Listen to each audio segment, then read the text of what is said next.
Cyfarwyddiadau. Mae'r plant wrth eu boddau pan fydden nhw'n brysur yn yr ardal allanol. Ac mae cymaint o bosibiliadau o ran gweithgareddau iddyn nhw yno. Wrth i chi arwain gweithgareddau gyda nhw o tu allan, mae'n gyfle perffaith i ymarfer eu sgiliau llafar.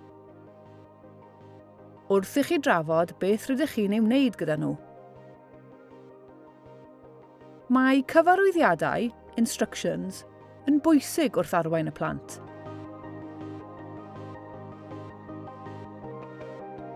Ac fel dych chi'n gwybod, dyn ni'n defnyddio geiriau gwahanol i roi cyfarwyddiadau i un plentyn a phan fyddwn ni'n siarad gyda grŵp. Edrychwch ar yr enghreifftiau yma ac ymarferwch nhw. Ar gyfer un plentyn. Rho'r pridd yn y twba. Cymysga'r coch gyda'r gwyrdd. Defnyddio'r llwy a'r fforc. Ar gyfer mwy nag un plentyn neu grŵp, rhowch y pridd yn y bwced. Cymysgwch y coch gyda'r gwyrdd. Defnyddiwch y llwy a'r fforc. Wrth drafod y gweithgaredd dych chi'n wneud, mae cwestiynu'r plant yn Gymraeg yn bwysig. Mae'n helpu datblygu eu sgiliau llafar wrth i chi eu trochi yn yr iaith Gymraeg. Ac yn ei helpu i ddisgrifio'r hyn maen nhw'n weld, ei glywed a'i deimlo.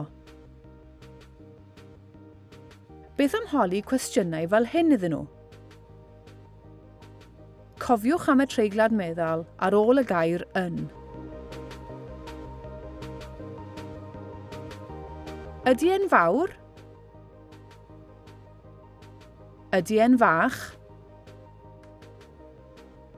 Ydy e'n swnllyd? Ydy e'n dawel? Ydyn nhw'n boeth?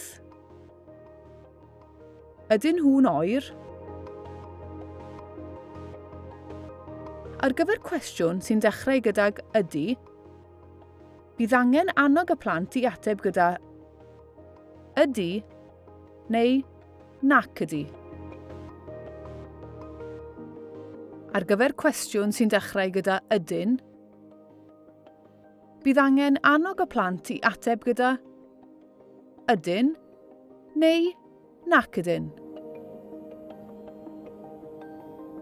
Meddyliwch pa gwestiynau eraill allwch chi eu holi i'r plant, ac ymarferwch gyda nhw.